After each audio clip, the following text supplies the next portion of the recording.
So over here we have the trusty steed that has not really been trusty. Has spent more time breaking down than anything else. Dude. Can't find a hole. Nope. Typical. Oh, there it is. Basically, if you have an NA Mx5 or NA8, if you have crank and no start, it could either be your fuel, compression, fuses, relays, and everything else. So relays and fuses over here, if everything tests out, you got voltage on everything and relays click and whatnot, try to change the relays around, and after you do that, that's done. I made sure that I had fuel pressure up to the engine and at the pump itself. Diagnosed the crank angle sensor, because obviously without a crank angle sensor, or technically a cam angle sensor, it won't start the engine, and I'll just continuously crank over without sensing where the engine is in order for it to fire. Your main plug that goes onto the crank angle sensor itself, remove that. Some of them may be difficult. You remove your 12mm belt that's over here.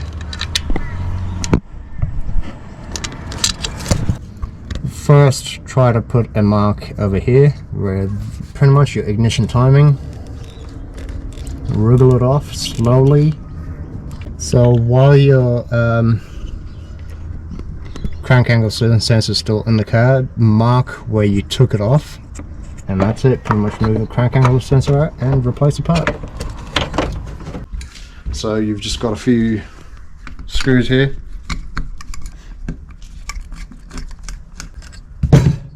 So after you take those screws off, there's this small panel. There's no problems. Then you open the cap. 2 screws again. Make sure to put everything in the same direction that you took it off. A trigger wheel, or like a crank angle sensor in a way, spins around.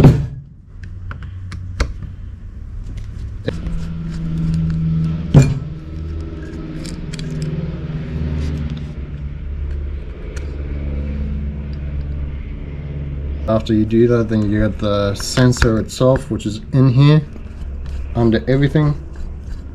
Again, 3 screws. After you take your 3 screws off, put them in the same place, because you like angle this in a way for that to come off. Wriggle it around, and that's that. So you take the old part off, obviously redo everything the way you pretty much did it.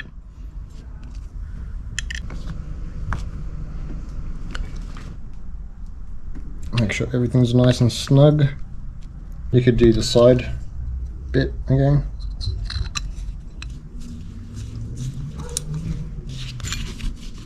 After you do that, you put your trigger wheel back on.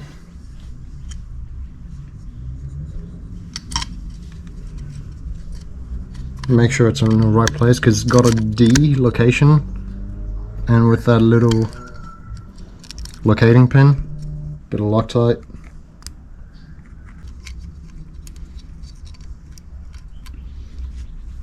After you pretty much put that main bolt on, you would want to put something on the back end of the shaft without damaging anything, and then screwing this on more.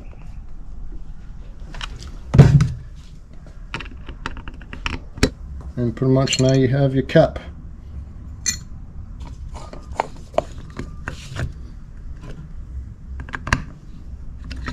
Got your main O-ring that sits here. Where? Just over here. Just grab a pick, just pry it up, and see it just breaks. End of its life. And after you do that, you grab some oil, engine oil obviously, lube the new seal up, turn the crank angle sensor over, put this on the edge, and slowly loop it on. So after you install everything, pretty much put your crank angle sensor back in. It's in a bit of a tricky spot, to be honest. Why I told you guys to mark this, because then you could turn this back to where it was. and chuck it in. Make sure your spark timing is lined back up to where it was. If obviously you put it a bit further back, advance or retard, you will obviously have spark issues. You just tighten your bolt that's down here, just one bolt holding it in. After you put everything back on, just plug everything back on. I'm going here for some reason. Someone couldn't be bothered putting this back on before, so I'm not going to bother as well. Start the engine and crank it over and see if your diagnosis was right. Here's the moment of truth. Chuck the kill switch in. So after putting the crank angle sensor in, this is a moment of truth, if it will start or not. Yeah! Diagnosis was right. So basically what the car was doing is, it was doing this. Crank it over now. So that's basically what I was doing with the broken crank angle sensor. Beautiful.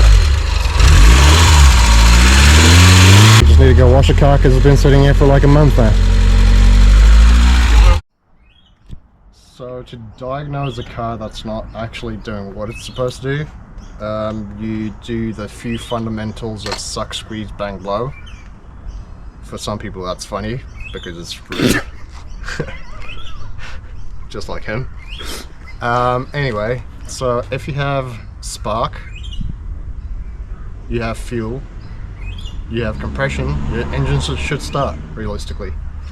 So what I did was check the fuel first from the fuel pump, made sure that we have fuel pressure.